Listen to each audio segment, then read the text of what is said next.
ప్రణాళికను నెరవేర్చడానికి తనకు ఇష్టం వచ్చిన వారిని ఒక సాధనంగా ఎన్నుకుంటాడు.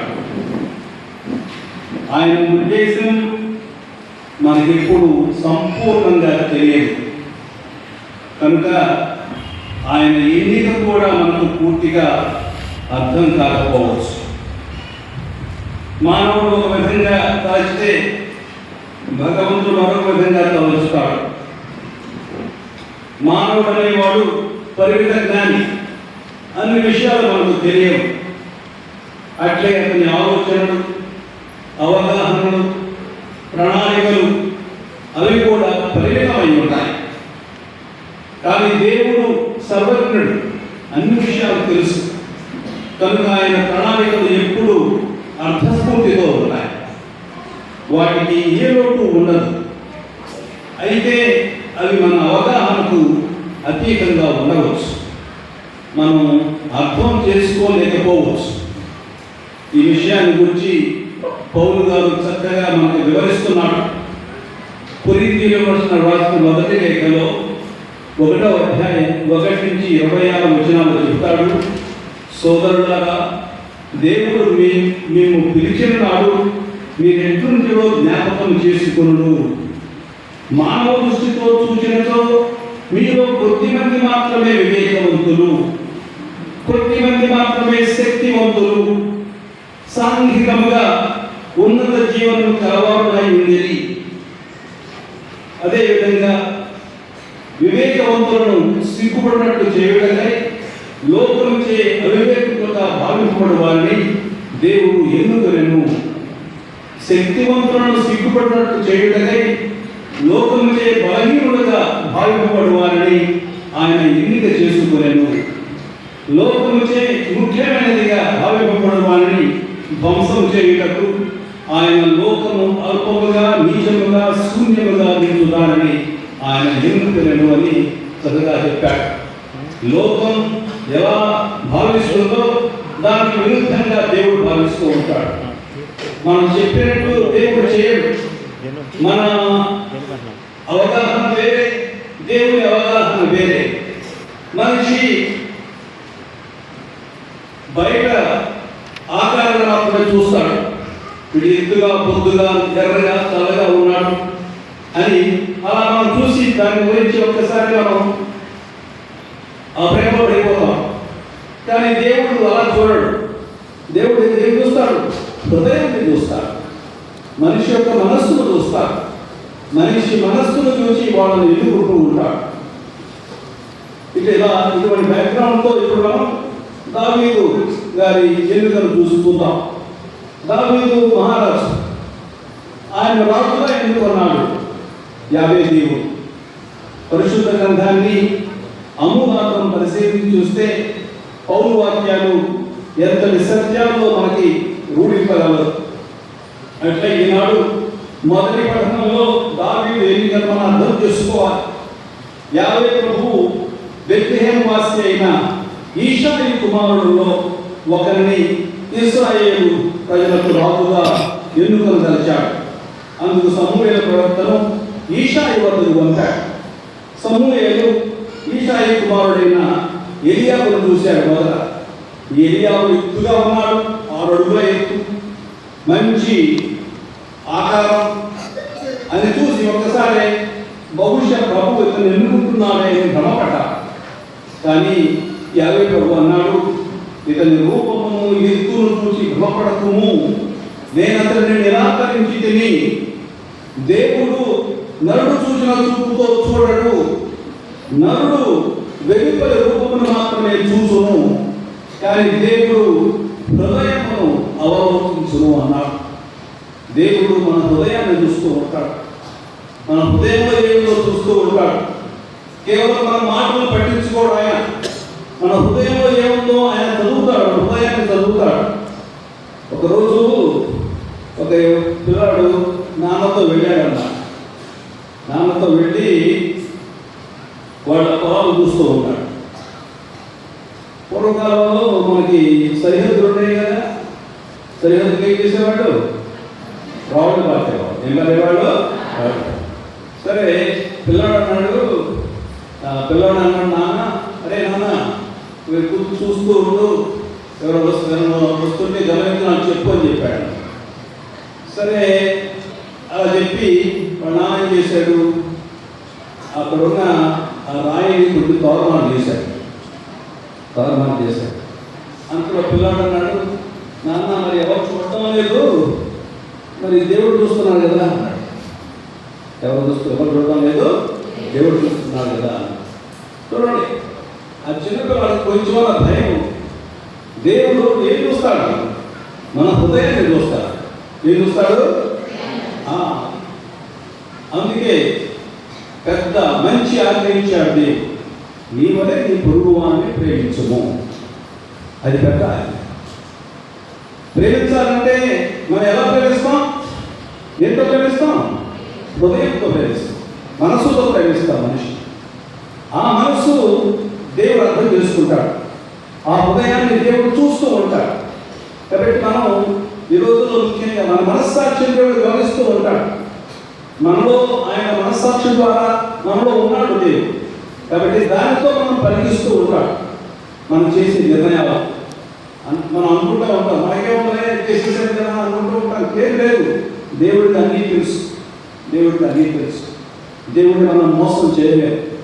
అందుకని ఈ పెద్ద మనందరికీ ఒక పెద్ద టెస్ట్, ఇది పరీక్ష.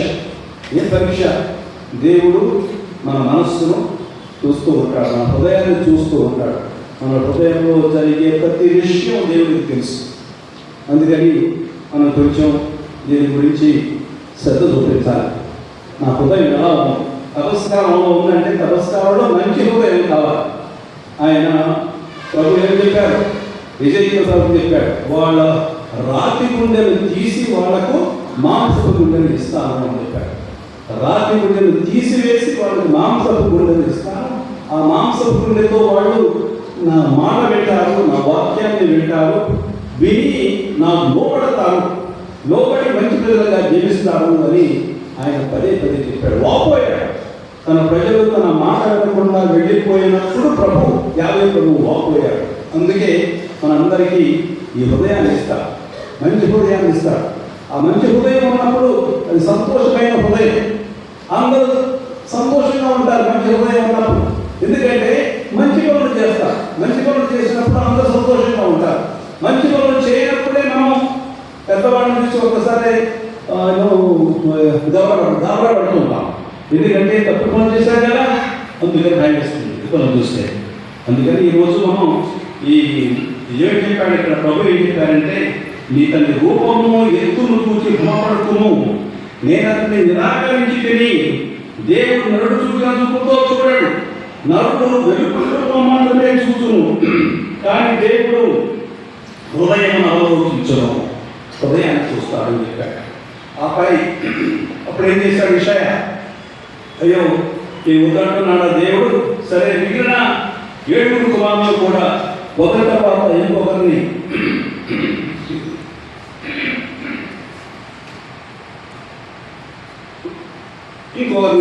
అతని ముందు నిలిపాడు. కానీ దేవుడు వారిని ఎన్నుకోలేదని సమూయేలుకు చెప్పి పొలంలో గొర్రెలు కాసే కడపట్టు వారి కొరకై పిలువంపాడు. అంతగా చిన్నవాడైన దావీదు వచ్చాడు. అప్పుడు యావే, నేను కోరిన వాడు ఇతడే, చిన్నపిల్లవాడు, వీటిని రాజుగా చేయని చెబుతాడు, ఇతని అభిషేకింపు అంటాడు. అప్పుడు సభలో ఏం చేశాడు? తైలపు కొమ్ము తీసుకొని అందరి ఎదుట ఈ చిన్నవాడిని అభిషేకించాడు. ఆ రోజు నుండి 50 ఆత్మ దావీదును ఆవేశించి అతనిలో ఉండిపోయింది. చూడండి, ప్రభు ఎవరైతే ఎన్నుకుంటాడో వాళ్ళకు తన ఆత్మ దయచేస్తాడు. దేవుని ఆత్మ అతనిలో ఉండిపోతుంది. సౌలుని ఎన్నుకున్నాడు, కానీ ఆత్మ సౌలుని వదిలి వెళ్ళిపోయింది. ఎందుకంటే సౌలు ప్రభునికి ఏదైతే ప్రీతికరంగా ఉంటుందో అటువంటి పనులు చేయలేదు. అందుకే ఆత్మ అతనికి వదిలి వెళ్ళిపోయింది. కానీ ఇప్పుడు దావీదును అభిషేకించగానే ఆత్మ వచ్చి అతనిలో నిలుచుంది, అతనిలో ఉండిపోయింది. ఆ కాలంలో ఇశ్రాయేలు రాజుల అభిషేకం 2 సార్లు జరిగింది. మొదట దేవుడు తన ఎన్నికను రహస్యంగా వ్యక్తం చేస్తాడు. అభిషేకం కూడా రహస్యంగానే జరిగేది. ఇలా సౌలు దావీదు రాజుకు మొదట రహస్యంగా అభిషేకం జరిగింది. ఆ తరువాత దేవుని ఎన్నిక చారిత్రాత్మక సంఘటన ద్వారా బహిరంగంగా జనసమూహం ఎదుట మళ్ళీ అభిషేకం జరిగింది. ప్రజలంతా అప్పుడు ఆ వ్యక్తిని రాజుగా అంగీకరించేవాడు. రహస్యంగా అభిషేకించడంలో భావం ఏమిటి? ఎందుకు రహస్యంగా వారిని రాజుగా అభిషేకించాడు ప్రభు? ఎందుకంటే దేవుడు తన ఎన్నిక యందు స్వతంత్రుడు అని దేవుడు చెప్తాడు. నేను ఎవరిని ఎన్నుకుంటున్నాను, అది నా స్వతంత్రం. కాబట్టి మీరు ఎవరు ఏమనకూడదు, అది నా స్వతంత్రం, అదే నాకు హక్కు అని ప్రభు చెప్తున్నాడు. స్వతంత్రుడని తనకు ఇష్టము వచ్చిన వారిని తానే స్వయంగా ఎన్నుకుంటాడని దీని భావం. అందుకే మొదట ఆ ఎన్నుకున్న వ్యక్తిని ఆయన మొదట అభిషేకిస్తాడు. ఆ అభిషేకం రహస్యంగా జరుగుతుంది. తరువాత అభిషేకం ఎలా చేస్తారు? తైలంతో చేస్తారు, వాసనతో చేస్తారు. తైలం యొక్క స్వభావం మనందరికీ తెలిసిందే.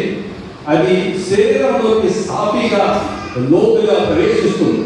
అట్లే దేవుని ఆత్మ కూడా ఆ వ్యక్తిని పూర్తిగా ఆవరిస్తుందని మనం అర్థం చేసుకోవాలి. అందువలనే అభిషేకం జరిగినప్పుడు 50 ఆత్మ దావీదును ఆదేశించి అతనిలో ఉండిపోయిందని మనకి పవిత్ర గ్రంథం చెబుతుంది. ఆ ఆత్మే అతనికి అన్ని వేళ ప్రజల మధ్య దేవుని ప్రతినిధిగా ఉండేటట్లు సహకరించింది. ప్రపంచ జనాభాలో క్రైస్తవుల సంఖ్య ఎంత ఆత్మో మనకు తెలుసు. దావీదును ఎన్నుకున్న దేవుడే మనల్ని కూడా ప్రత్యేకంగా అనేక ప్రజల నుండి ఎన్నుకున్నాడు. దావీదును అభిషేకించినట్లే మనల్ని కూడా దేవుడు జ్ఞానస్థానంలో అభిషేకించాడు. ఆ సమయంలో ఆయన ఆత్మ మనందరినీ ఆవరించింది. ఈ లోకంలో ప్రజల మధ్య ఆయన ప్రతినిధులుగా ఉండడానికి ఆ ఆత్మ మనందరికీ సహకరిస్తుంది. ఈ ఆత్మ ద్వారా ఏం చేస్తాము? ఆయనకి సాక్ష్యాన్ని ఇస్తాం. దేవుని ప్రేమకు సాక్షులుగా నిలబడతాం. ఇతరులకు లేని అంతస్తును దేవుడు మనకు ప్రసాదించాడు. ఆయనకు మన ఎడల ప్రేమ వల్లనే అది మనకు లభించిందని మనం గుర్తించాలి. అంతస్తు తగ్గట్టుగా ఈ లోకంలో మన జీవితం విశిష్టమైనదిగా ఉండాలి, ఇతరులకు వెలుగుబాటై ఉండాలి అని దీని యొక్క భావం. ఈ విధంగా మనం అర్థం చేసుకుంటే క్రైస్తవులుగా నేనేం చేయాలి? క్రైస్తవుడిగా దేవుడు తన ఆత్మ నాకు దయచేశాడు. క్రైస్తవుడిగా నాకు దేవుడు మంచి హృదయాన్ని దయచేశాడు. క్రైస్తవుడిగా నేను దేవుడికి సాక్ష్యం ఇవ్వాలి. ఈ సాక్ష్యం ఇచ్చినప్పుడే నేను క్రీస్తుని ఇతరులకు ప్రకటిస్తాను. క్రీస్తు నాకేం తీసుకొస్తాడు? క్రీస్తు నాకు తన ప్రేమను తీసుకుని వస్తాడు. అప్పుడు ఎలా బతుకుతాను? నేను సంతోషంగా బతుకుతాను. సంతోషం అనేది ప్రేమైన క్రైస్తవులారా, సంతోషం అనేది మనకి కేవలం డబ్బు అసలు భాగ్యాలు ఉంటేనే మనకు జీవితాన్ని మనం జీవించలేము. కేవలం డబ్బు మీద ఆధారపడదు. సంతోషం అనేది కేవలం డబ్బు మీద ఆధారపడదు. సంతోషం అనేది ఏ ప్రక్రియ? హృదయ ప్రక్రియ, హృదయంలో ఉంటుంది. కొందరు భాగ్యవంతులు కాకపోయినా సరే సంతోషంగా ఉంటారు. ఎందుకు? వాళ్ళకి ఎక్కడో వాళ్ళ హృదయాన్ని ఎక్కడో పెట్టారు, దేవుడి మీద పెట్టారు. అందుకే ఎప్పుడు వాళ్ళు సంతోషంగా ఉంటారు. కాబట్టి మనం కూడా ఈ భాగ్యాన్ని మోసుకున్నాం కాబట్టి మనం కూడా సంతోషంగా ఉండడానికి ప్రయత్నిస్తూ ఉండాలి. అందరికీ అన్ని విధాలుగా అన్ని సౌకర్యాలు లభించవు. కష్టపడితేనే మనం సూచిస్తాం. కాబట్టి కష్టపడి పని చేసుకుంటూ ఉండాలి, న్యాయంగా బతుకుతూ ఉండాలి. అప్పుడే అదే మనకు సంతోషాన్ని ఇస్తుంది. ప్రభు ఏమంటున్నారు? మన మనస్సాక్షి నుంచి సంతోషంగా బతుకు. నీకు అన్ని శక్తులు ఇచ్చాను నేను, నీకు కావలసినవన్నీ దయచేశాను. ఇతరులతో సహకరించు, ఇతరులను అడుగు, తీసుకో. ఈ విధంగా నీకు అన్ని లభిస్తాయి. నీకు మంచి ఆరోగ్యం లేదా నాకు ప్రార్థన చేయి. నేను ఎలాగైతే చాలా మందిని వాళ్ళని స్వస్థపరిచాను, నేను కూడా నువ్వు చేస్తాను. ఒకవేళ నీకు లేకపోతే ఉన్న వాళ్ళని అడుగు, వాళ్ళకి సాయం చేస్తారు అని ప్రభు అందరికీ సెలవిస్తున్నాడు. ఈ విధంగా మనం ఒకరికి ఒక సహాయకారుడుగా ఉంటే మనం కూడా క్రైస్తవులుగా ఒక మంచి సంఘాన్ని నిర్మించగలం. కాబట్టి క్రైస్తవులు అనేవాడు ఇతరుల గురించి ఆలోచించాలి. క్రైస్తవుడు అనేవాడు మనలో కూడా చాలా మంది ఉన్నారు. కొందరు పేదవాళ్ళు, కొందరు చాలా చాలా కష్టపడుతూ ఉన్నారు. కొందరు పేదవాళ్ళు, కొందరు ధనికులు ఉన్నారు. మనం చేయవలసింది ఏంటి? ఒక సమాజాన్ని నిర్మించాలి, ఇతరుల గురించి పట్టించుకోవాలి. అలా పట్టించుకున్నప్పుడే మనం ఒక క్రైస్తవ సమాజంగా తయారవుతాం. ఇతరుల గురించి పట్టించుకోకపోతే మనం క్రైస్తవులు కాదు. అందుకని ముఖ్యంగా మన దరిద్ర జీవితంలో, ప్రతిరోజు జీవించే జీవితంలో ఇతరుల గురించి మనం పట్టించుకోవాలి. క్రైస్తవుడు అనేవాడు ఎవడు? ఇతరుల గురించి పట్టించుకునేవాడు, ఇతరులను ప్రేమించేవాడు, దేవుని పనిపెట్టేవాడు. అప్పుడే మన క్రైస్తవ సమాజం కూడా బాగుపడుతుంది. అందుకని ముఖ్యంగా ఈ నమస్కారంలో మనం అర్థం చేసుకోవాల్సిన విషయం ఇది. నాకు బాధ్యత ఉంది, ఈ సమాజం యొక్క బాధ్యత నాకు కూడా ఉంది. ఈ సమాజాన్ని నేను నిర్మించాలి. నేను ఏదో విధంగా కష్టపడి ఏదో సహాయం చేయాలి. ఈరోజు చూస్తూ ఉన్నారు కదా, ఎంతో మంది చదువుకున్న వాళ్ళు కూడా ఏం చేస్తున్నారు? చాలా మంది తమ జీవితాన్ని ఇతరులు పని పెడుతున్నారు. కొందరు వచ్చేసి సహాయం చేస్తున్నారు, పిల్లలను చదివిస్తున్నారు. చాలా మందికి వాళ్ళకు ముఖ్యమంత్రి తెలియని వాళ్ళకి సహాయం చేస్తున్నారు. ఎందుకంటే ఒక సమాజాన్ని నిర్మించాలని ఒక తపన. క్రైస్తవులైన మనకు ఈ తపన ఉందా? ఎంతమంది సహాయం చేస్తున్నాం? ఎంతమంది వరకు మనం వెళుతూ ఉన్నాం? ఏం చేయాలి? వాళ్ళకి ఇలా మనకి ఒకరికొకరు సహాయం చేసుకోకపోతే మన సమాజం ఎలా బాగుపడుతుంది? మన సమాజం బాగుపడాలి. ఎక్కడి నుంచో ఎవరు తీసుకొస్తారు? లేదు, ఇప్పుడు మనకి ఎవరు ఏమి ఇవ్వరు. అటువంటి మతం మన మతం కాదు. బహుశా ఇద్దరికి ఇచ్చేవాళ్ళే ఎవరైనా డబ్బులు, కానీ మన మతం అది కాదు. ప్రభు నేర్పింది ఏంటి మనకి? ఒకరినొకరు ప్రేమించుకోండి, ఒకరికొకరు సహాయం చేసుకోండి, మీరు మన్నించుకోండి ఒకరినొకరు. ఎవరైనా ఆపదలో ఉంటే వాళ్ళకి సహాయం చేయండి. వాళ్ళు ఎవరైనా స్వస్థత, వాళ్ళకి ఏమైనా శుద్ధి చేస్తే అందరూ కలిసి ప్రార్థించండి. అన్నం లేనివాడికి అన్నం పెట్టండి, బట్టలు లేనివాడికి బట్టలు ఇవ్వండి. ఇది మనం అని చెప్పాడు ప్రభు. ముఖ్యంగా పునీత యోహాను గారు, తర్వాత యాకోబు గారు చెప్తారు ఈ విషయాన్ని. మతం అంటే ఏమిటి? మతం అంటే అన్నం లేని వాడికి అన్నం పెట్టు, ఆకలితో ఉన్నవాడికి అన్నం పెట్టు, బట్టలు లేని వాడికి బట్టలు ఇవ్వు. ఎవరైతే రోగాలతో బాధపడుతున్నాడు వెళ్ళి అక్కడ పరామర్శించు. అదేవిధంగా ఎవరైనా ఇల్లు లేకపోతే వాళ్ళకి సహాయం చేయి అని ఈ విధంగా ఒక్కొక్కరు ఆదుకున్నప్పుడే ఇది మనం నిజంగా మన మతం అవుతుంది. అటువంటి సఖ్యత లేకుంటే, ఒకరికొకరు సహాయం చేసుకోలేకపోతే, ఒక కుటుంబంగా జీవించలేకపోతే మనం మతాన్ని పాటించడం లేదు. పాటించడం ఏంటి? గుళ్ళోకి వచ్చి పడవలు చెప్పండి, పనులు చెప్పండి, తూపడం వెళ్ళిపోతాం. ఏ మతం ఉంది? ఏ మతం అడిగితే ఆ పాలుగానే లేదు. నేను బాగా చేస్తాను నీకు మొత్తాన్ని. మీరేం చేస్తున్నారు? విశ్వకారు విశ్వకారు ఏం చేస్తారు? మీకు మనం చేసుకో. రోజు మనం ఆ ఊళ్ళో ఉంటున్నాం, ఆ ఊళ్ళో వాళ్ళకి సాయం చేసుకో. పరస్పరం పిల్లలకి స్కూల్కి వెళ్ళట్లేదు, ఏం చేయాలి? కొందరు ఎవరైనా స్కూల్కి వెళ్ళకపోతే, అరే మా ఏజ్ అంటే మా పిల్లాడికి ఉన్న వయసే ఈ పిల్లాడు, వీడు ఎందుకు బడి వెళ్ళట్లేదు, ఇప్పుడు సహాయం చేసి వాడు బడి వెళ్తాడు కదా అనే కొంచెం భావాలు మనలో స్ఫురించాలి. ఎందుకంటే ఆ విధంగా బాధ్యత తీసుకోలేకపోతే మన సమాజం బాగుపడదు, ముందుకు వెళ్ళలేమా. కాబట్టి ముఖ్యంగా ఈ విషయాన్ని గమనించమని నేను మనందరినీ కోరుకుంటూ ఉన్నా. ఎందుకు చెప్పాను ఇది? దేవుడు నీ హృదయాన్ని చూస్తాడు. రేపు మనం సరిపోయిన తీర్పు ఉంటే దేవుడు హృదయాన్ని చూస్తాడు. ఏం చేసావా నువ్వు? ఏం చేశావు? లేకుంటే నేను మంచి హృదయంతో అన్ని మంచి పనులు చేస్తే రావా కూడా నాతో పాటు ఉండదు, నువ్వు నా సంతోషంలో పాల్పంచుకో అని దేవుడు మనం పిలుస్తాడు. కాబట్టి మనం స్వర్గం అనేది భూమి మీదే మనం నిర్మించుకోవాలి, మంచి పనులు చేసి నిర్మించుకోవాలి. ఈ విధంగా మనం చేయకపోతే మనకు దేవుడు మన హృదయాన్ని చూస్తాడు కానీ బాధపడతాడు. పని చేయవు, వీటిని అందించానే వీడు మంచి హృదయం తీసుకోలేకపోయాడు. కొందరు తాగుబోతులు అవుతారు, కొందరు ఇంకేదో తప్పులు చేస్తూ ఉంటారు, కొందరు దొంగలు అవుతారు, కొందరు అసూయపరులు అవుతారు, కొందరు వాళ్ళ కోసమే జీవిస్తారు, కొందరు ఇతరులు చాలా బాధపడతారు. ఇటువంటి వ్యక్తులు ఎలా ఉన్నారు? మన పిల్లల్ని ప్రభు బాధపడుతూ ఉంటాడు. కాబట్టి చూడండి, దేవుడు మన హృదయాన్ని చూస్తున్నాడు, ఆ హృదయాన్ని పరీక్షిస్తున్నాడు. కాబట్టి మన హృదయం సరిగ్గా మన అదుపులో ఉండాలి. మంచి పనులు చేసే హృదయం మనకు కావాలి, మంచి పనులు సమ్మతించే హృదయం మనకు కావాలి.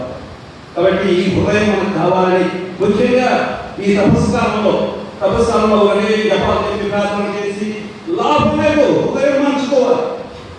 ఉదయం మార్చుకోవాలి. ఆ ఉదయం మార్చుకోకపోతే ఎంత ఉదాహరణ. ఈ తపస్కారం వృధా, ఎన్ని తపస్కారాలు వచ్చినా వృధాని అలాగే ఉంటాయి. అందుకని మన హృదయం మారాలి, మనుషులు మారాలి, మన హృదయాలు మారాలి. హృదయాలు మారితే మనుషులు మారాలి. అందుకని మన హృదయాలు మారేటట్టు మనం ప్రార్థన చేసుకుంటూ ఉండాలి. ఒక్కొక్కసారి కుటుంబాల్లో కలహాలు ఉంటాయి.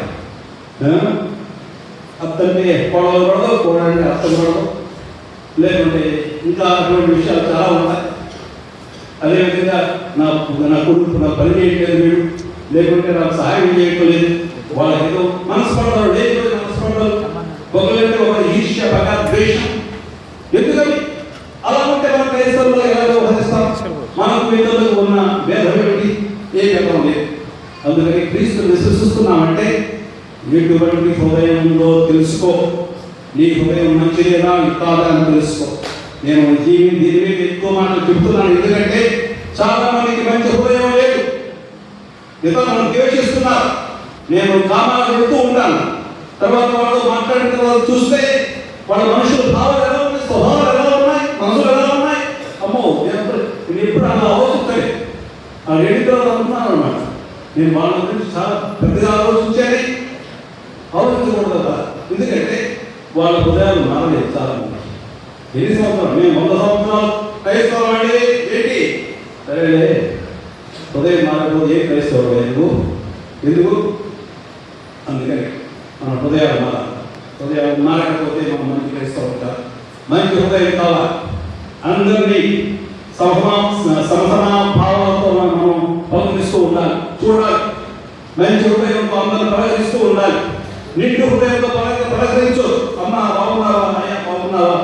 చూడండి, మనం గ్రామం వెళ్తాను, చాలా సంతోషం. మామూలుగా ఈ సిటీస్లో ఉన్నప్పుడు మనం వేరే అలవాటు పడిపోయింది. అక్కడ బయటకు వెళ్తే ఏమంటే బాగున్నారా, ఇంగ్లీష్లో మాట్లాడితే బాగున్నారా, మిసెస్ బాగున్నారా, మిస్ ఎలా ఉన్నారు అని ఏదో అనుకుంటూ ఉంటాం. గ్రామం వెళ్తే ఏమంటాం, అత్త బాగున్నావే, ఎలా ఉన్నావు, మామయ్య ఎలా ఉన్నారు, అందరూ బాబా ఎక్కడే ఏంటి అని ఒక్కసారి ఈ పలకరింపని ఎలా ఉంటుంది. మనసుకి మాట్లాడుతున్నామా, ఈ మనసుకి మాట్లాడుకోవాలి. అది క్రైస్తవుడు అంటే చేయవలసింది. నేను బైబిల్ చదివాను, 15 సార్లు చదివాను, చదివా మంచిది, చాలా సంతోషం. కానీ ఏమి ఇచ్చింది బైబిల్ నీకు? మంచి హృదయాన్ని ఇచ్చిందా? నీ హృదయం ఎలా ఉంది? పరీక్షించుకోవాలి. మనం పరీక్షించుకోవాలి. ముఖ్యంగా ఈ సమయంలో పరీక్షించుకోవాలని నేను చెబుతున్నాను. తరువాత ఇప్పుడు చదివిన సువిశేషం చదివిన ఈ సువిశేషంలో దృష్టి కారణం చూడాలి. కొందరు కనులున్నాయి కానీ చూడరు. వీటికి కళ్ళు లేవు, తాను దృష్టి పొందారు. ఆ దృష్టి పొందే వైరం చూస్తే చాలా మందికి అతని మీద కోపం వచ్చింది. చూడండి, ఏమి వంకలు పెట్టారు చూడండి, పరిశీలి ప్రభు దృష్టి దానం చేస్తే సంతోషించడానికి బదులు వాళ్ళు ఏం పెట్టారు, వంకలు పెట్టారన్న. చూడండి వంకలు ఎలా ఉంటాయి. మనం కూడా అలా చేస్తూ ఉంటాం. మంచి హృదయం లేకపోతే మనం కూడా ప్రజానికి వంకలు పెడుతూ ఉంటాం. ఏం పాడావు పాట, ఏం పాడేసరికి దానికి ఫస్ట్ ప్రైజ్ వచ్చింది. పాట బాగలేదా? పాట బాగపోతే ఎలా ఫస్ట్ ప్రైజ్ ఇస్తారండి? ఏం చదివాము అది కూడా ఇచ్చావే, దానికి ఫస్ట్ క్లాస్ వచ్చింటే మంచి ప్రైజ్ ఇచ్చారు. చెప్పు మాట, ఎందుకు నీకు నచ్చలేదన్నమాట. ఆ కుటుంబం నీకు నచ్చదు, వాళ్ళు నీకు నచ్చదు. చాలా చాలా అది చూడడానికి చాలా మనకి కొంచెం బాధ వేస్తుంది. ఒకసారి మనుషులు మంచి హృదయం లేవు, అందుకని ఉన్నది చెప్పలేదు. ఇప్పుడు దృష్టిగా ఇది ఈ సందేశం ఈ దినం సువార్త పఠనంలో మనకు గోచరిస్తూ ఉంది. యేసు ఏం చేశాడు? పుట్టు గుడ్డి వాడికి దృష్టిదానం చేశాడు. అది ఈ పరిసయ్యులకు ఇది కంటగింపయింది. కానీ గుడ్డి వాడికి ఏమైంది? వెలుగుబారాయి. నాకు దృష్టి వచ్చింది, అక్కడ చూడగలను. ఎంతవరకు చూడలేకపోయాను, ఇప్పుడు చూస్తున్నాను. ఈ సంఘటన యోహాను తన సువార్తలో ఎంతో నేర్పుగా వివరించాడు. మీరు ఇంటికి వెళ్ళిన తర్వాత యోహాను సువార్త 9వ అధ్యాయం చూసి మొత్తం చదివేసేది. 1 నుంచి 41 వచనాలు చదవాలి. చక్కగా కూర్చొని చదువుకుంటే మీకు అర్థం అవుతుంది. 9వ అధ్యాయం మొత్తం చదవాలి. మనకి ఇక్కడ మనం చదవలేము, ఇంకా చాలా టైం పడుతుందని, అందుకని మనం కొంచెం చదవమని మనకి కొన్ని నియమాలు ఇచ్చారు. సరే, ఈ సువార్తలోని 8వ అధ్యాయంలో యేసు లోకం యొక్క వెలుగును నేనే, నన్ను వెంబడించువాడు అంధకారము నడవక జీవపు వెలుగు పొందును అని చెప్తాడు యోహాను సువార్త 8వ అధ్యాయం 12వ వచనంలో. పరిసయ్యులు దాన్ని అంగీకరింపక యేసుతో వాదోపవాదాలకు దిగారు. ఇట్టి సందర్భంలో ఈ గ్రంథకర్త అయిన యోహాను యేసు లోకానికి ఎలా వెలుగై ఉన్నాడో ఈ 9వ అధ్యాయంలో మనం చెబుతారు. ఈ అధ్యాయంలో పరిసయ్యుల వాదోపవాదాలు మనం వినగలం. అయితే వీరిలోని గూఢార్థాన్ని వెలికి తీయడానికి మన దృష్టిని ముక్కోణంలో కేంద్రీకరించాలి. అనగా ఒక ప్రక్క దృష్టిదాత అయిన యేసు ఉన్నాడు, వేరొక ప్రక్క పుట్టివాడు ఉన్నాడు, మరొక ప్రక్క యూదు నాయకులైన పరిసయ్యులు ఉన్నారు. ఈ కోణంలో చూడాలి అనే ఈ ముగ్గురిని ముక్కోణకారంలో పొందుపరిచి మనం పరిశీలించాలి. సబ్బాతు దినపు కట్టడలు ఉన్నాయి. ఏం చేశారు? యేసు ఈ పుట్టి వాటిని చూడగానే అతనితో కొంచెం మాట్లాడతాడు. మాట్లాడి నీకు దృష్టి కావాలా అడుగుతాడు. చూస్తానయ్యా అని వాడు చాలా సంతోషంగా అతను ముందుకు పెడతాడు. అప్పుడు యేసు నేల మీద ఉమ్మి వేసి ఉమ్మితో మట్టిని సాగి గుడ్డి వాడి కొన మీద రాచి వెళ్ళి శివయావం అనే కోనేటిలో కడుక్కోమని చెబుతాడు. ఆ గుడ్డివాడు అలా వెళ్ళి కడుక్కొని తిరిగి రాగానే వస్తూనే తన చూపును పొందాడు. ఇదంతా ఎలా జరిగింది? ఒక సబ్బాతు రోజున జరిగింది. అయ్యో, అది ప్రాబ్లం కదా, అది విషయం. సబ్బాతు దినం యూదులకు ప్రముఖమైన దినం. 7వ రోజున యావే దేవుడు విశ్రాంతి తీసుకున్నాడు కాబట్టి 7వ రోజున వాడు సబ్బాతు దినంగా వాడు పాటించాలి. అది విశ్రాంతి దినం అనగా ఏ పనులు చేయకూడని దినం. యూదుల నాయకులైన పరిసయ్యులు ఈ విశ్రాంతి దినానికి అనేక కట్టడలు ఏర్పరిచి ప్రజల జీవితాన్ని దుర్భరం చేశారు. 2000 సంవత్సరాల క్రితం అలా ఉంది. మరి ఇప్పుడు యూదులు ఏం చేస్తున్నారు? ఈ నియమం పడిస్తున్నారా? చెప్తాను మీకు. నియమం ఏంటంటే సబ్బాతు దినాన లైట్ వేయాలా వద్దా? సబ్బాతు దినాన లైట్ వేయాలా వద్దా? అందుకని యూదులు బాగా తెలివి కావాలి కదండి. వాళ్ళు ఏం చేశారు? ఆటోమేటిక్ పెట్టేశారు. సబ్బాతు దినం రాగానే వాటంతా వాడు అవే లైట్లు వెలుగుతాయి. సబ్బాతు దినం అయిపోగానే వాటంతా అవే లైట్లు ఆరిపోతాయి. కాబట్టి లైట్లు వస్తాయి పోతాయి, కాబట్టి వాళ్ళు వాటికి ఏమి పని చేయకూడదు. చూడండి ఏం జరిగిందో.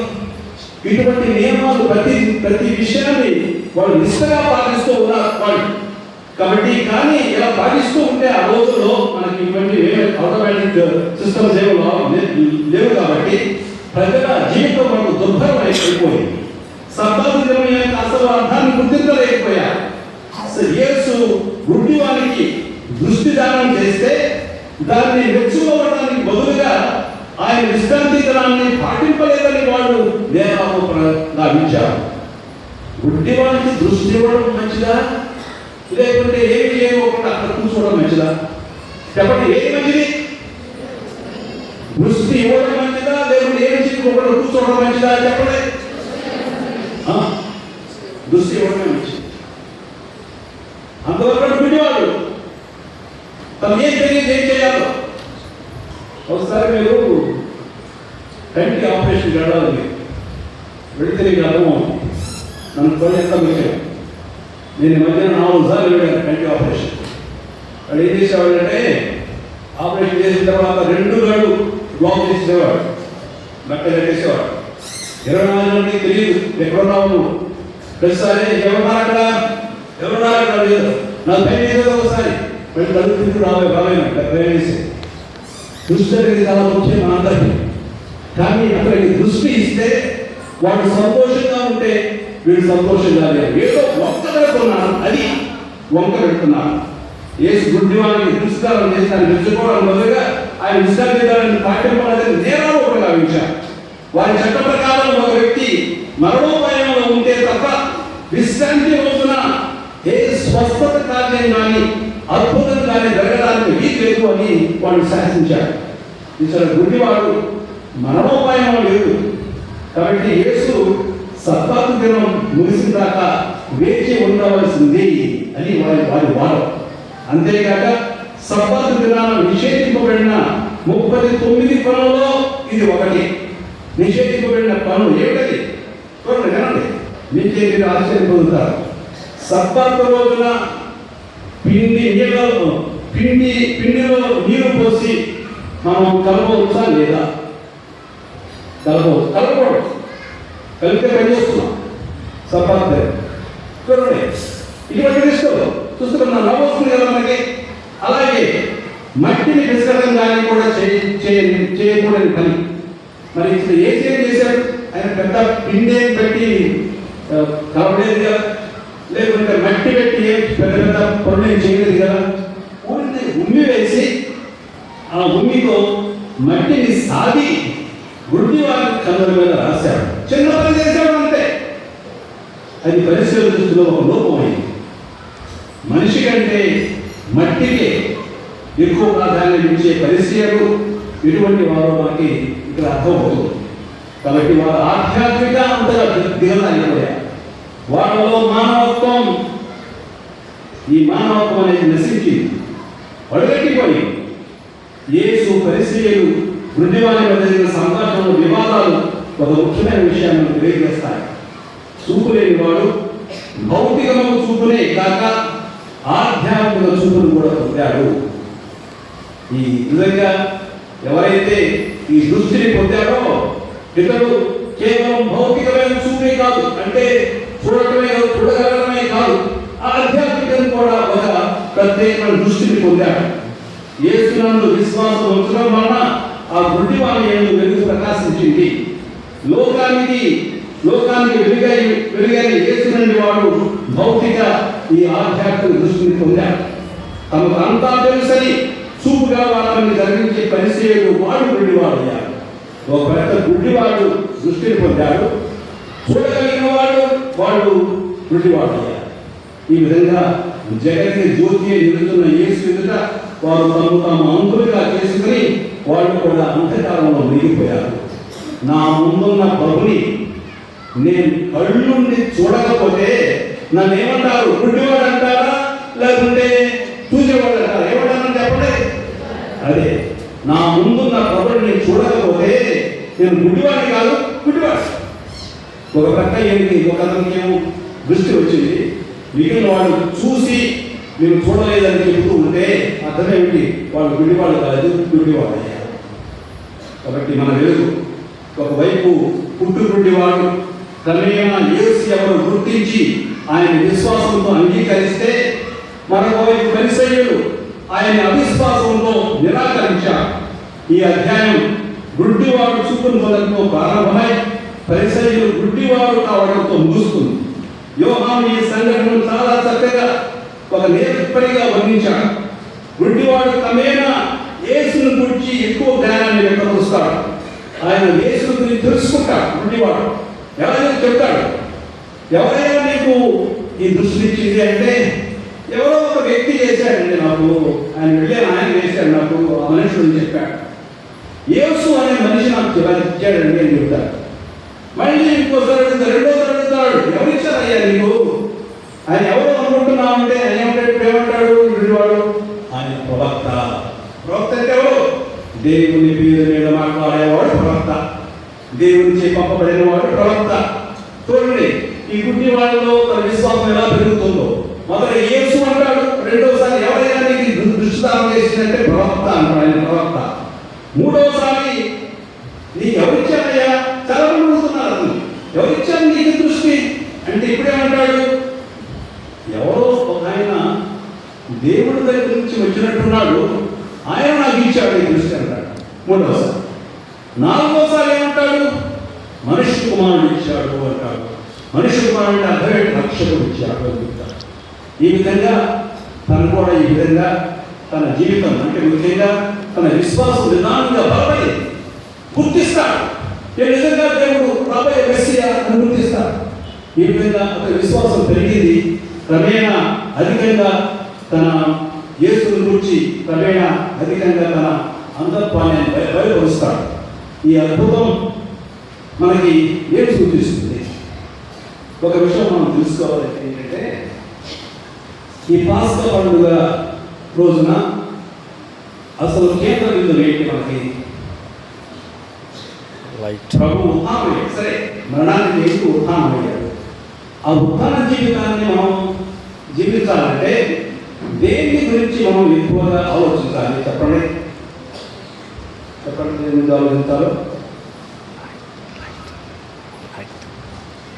మీకు తెలుసు, కానీ చెప్పండి. మీరు ఆలోచించాలి.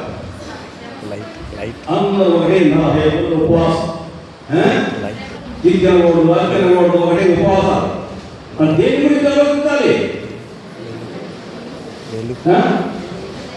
మన జ్ఞానస్నానం గురించి ఆలోచించాలి. దేని గురించి ఆలోచించాలి? జ్ఞానస్నానం. జ్ఞానస్నానం మనం ఏం చేసింది? జ్ఞానస్నానం ఏమి ఇచ్చిందమ్మా? మీరు రండి. జ్ఞానస్నానం ఏమిస్తుంది? వెలుగునిస్తుంది. విశ్వాసము ఏమిస్తుంది? జ్ఞానస్నానం ఏమిస్తుంది? ఆ విశ్వాసాన్ని నిలబెట్టుకోవాలి. కాబట్టి జ్ఞానస్నానాన్ని నిండుగా జీవించాలి అని మనకి ఈ పండుగ మనందరినీ ప్రోత్సహిస్తుంది. మన జ్ఞానస్నాన వరాన్ని మనం అందరూ నిష్ఠగా పాటించాలి. ఎందుకంటే నేను క్రీస్తుకు చెందిన వాడను, క్రీస్తులో జ్ఞానస్నానం పొందాను. ఆ జ్ఞానస్నానంలో ప్రభు తన జీవితాన్ని నాతో పంచుకున్నాడు. ఆ జ్ఞానస్నాన సమయంలో దేవుడు నాకు పవిత్రాత్మ వరాన్ని దయచేశాడు. అందువల్ల నేను జీవించేది నేను కాదు, క్రీస్తునాడు జీవిస్తున్నాడు. కాబట్టి మళ్ళీ క్రీస్తునాలో జీవించాలి. ఈ పండుగ పాస్కా పండుగ సమయంలో మళ్ళీ క్రీస్తునాలో జీవించాలని అందరూ కావాలని కోరుకోవాలి. క్రీస్తునాలో జీవించాలి. నేను మార్చుకోవడం కాదు, నేను మారడం కాదు, క్రీస్తు వచ్చి నాలో జీవించాలి అని మన తలుపు మొత్తం తెరవాలి. మన ఇళ్ళ తలుపులు, మన హృదయానికి మన తలుపు మొత్తం తెరవాలి. మన కళ్ళు తెరవాలి, మన చెవులు తెరవాలి. అన్నీ మనం తెలుసుకొని కూర్చోవాలన్న ప్రభు మా ఇంటికి రా, మా ఇంటికి రా. జ్ఞానస్నానం, మన జ్ఞానస్నానం గురించి ఎక్కువగా మనం ఆలోచించుకుంటూ ఉండాలి. ఆ పాస్కా పండుగ ఏమిటి? నా జ్ఞానస్నానం పూర్తిగా నేను నమ్ముతున్నాను. నా జ్ఞానస్నానం జీవితాన్ని నేను పూర్తిగా జీవిస్తాను. జీవించేది నేను కాదు, క్రీస్తునాలో జీవిస్తున్నాను అని మనం అందరూ చెప్పగలగాలి. చూడండి, నేను మీకు చెప్పింది ఏమిటంటే ముఖ్యంగా మంచి హృదయం కావాలి. ఆ తర్వాత మనం ఏం చేయాలంటే మన జ్ఞానస్నాన జీవితాన్ని గురించి పట్టించుకోవాలి. అక్కడ ప్రభువు మనం వాగ్దానం చేశాం. వాగ్దానం ఏం చేశాం ప్రభుకి? నేను సాతాను విస్మరిస్తున్నాను, దాని కేవలం దాని ఆకర్షణ వదులుకుంటున్నాను, నేను ప్రభుత్వం ఒకటిగా నేను జీవిస్తున్నాను అని మనం జ్ఞానస్నానంలో ప్రమాణం చేశాం. ఆ ప్రమాణాలు మళ్ళీ మనం నిలుపుకోవాలి. ఈ విధంగా మనం కొత్త క్రైస్తవులు అవుతాం. ఈ పండుగ రోజున అందరూ కొత్త క్రైస్తవులు అవుతాం. అందుకే 40 రోజులు ఉపవాసం చేసి ప్రార్థన చేసుకుని మనం చేయవలసిన పని ఇది. ఏదో వరం కోసం కాదు అడిగేది, నా జీవితం మారాలి, జీవించేది నేను కాదు అని క్రీస్తునాలో జీవిస్తున్నాడు అని మనం పట్టుబట్టి అటువంటి జీవితాన్ని జీవించడం నేర్చుకోవాలి. సహోదరులారా, ఈ విధంగా చేశాడు ఈ పుట్టుకు ఉండేవాడు. ప్రభుని ఆహ్వానించి తన జీవితం మార్చుకున్నాడు. తన చివరి తన ఏమి దక్కింది? దృష్టి దక్కింది, ఆధ్యాత్మిక దృష్టి దక్కింది. క్రీస్తును ఆహ్వానించాడు, క్రీస్తును గుర్తించాడు, క్రీస్తే నా రక్షకులను గుర్తించాడు. ఆ క్రీస్తుని తన జీవితంలో ఆహ్వానించి తాను కూడా ఆ క్రీస్తుతో జీవించడం మొదలెట్టాడు. కాబట్టి ఇది మనకు కావాల్సింది. ప్రభువు నీవు నా జీవితంలోకి రావాలి. ఇక ఎప్పటి నుంచి జీవించేది నేను కాదు, క్రీస్తు నాలో నువ్వే నాలో జీవించాలి. నా జీవితం మారాలి, నా మాటలు మారాలి, నా ఆలోచనలు మారాలి, నేను చూసే చూపులు మారాలి. నేను ఎలాగైతే ఇతరులతో సంభాషణలు మారాలి, అన్ని మారాలి, నాలో నేను కొత్త జీవిగా జీవించాలి అని పట్టుదలతో మనం ముందు క్రైస్తవులుగా వెళ్ళాలి. ఏదో చేయొచ్చు, చాలా మంచి పనులు చేయొచ్చు, కానీ ముఖ్యంగా ఈ విషయం బట్టి మనం మనసులో ఉంచుకోవాలి. చిన్నవాళ్ళు పెద్దవాళ్ళు ఈ విషయాన్ని అర్థం చేసుకొని ఒకరికొకరు మీరు చెప్పుకుంటూ ఉండాలి. చేయండి మంచి పనులు చేయాలి. పెద్దవాళ్ళు చిన్నవాళ్ళు, అలాగే ముఖ్యంగా పెద్దవాళ్ళు చిన్నవాళ్ళు చెబుతూ ఉండాలి. చిన్నవాళ్ళు పెద్దవాళ్ళు మాట వినాలి. ఇది మన క్రైస్తవ సంఘంలో జరగవలసిన ప్రక్రియ. ఒకరు ఆలోచిస్తూ మనం మంచి జీవితాన్ని జీవించాలని అందరూ నిర్ణయించుకోవాలి. ఈ విధంగా ఈ విశాల సంఘం ముందుకు సాగాలని నేను అతన్ని దీవిస్తున్నాను. ఎక్కువ చెప్పానా? సరిపోదు నాకు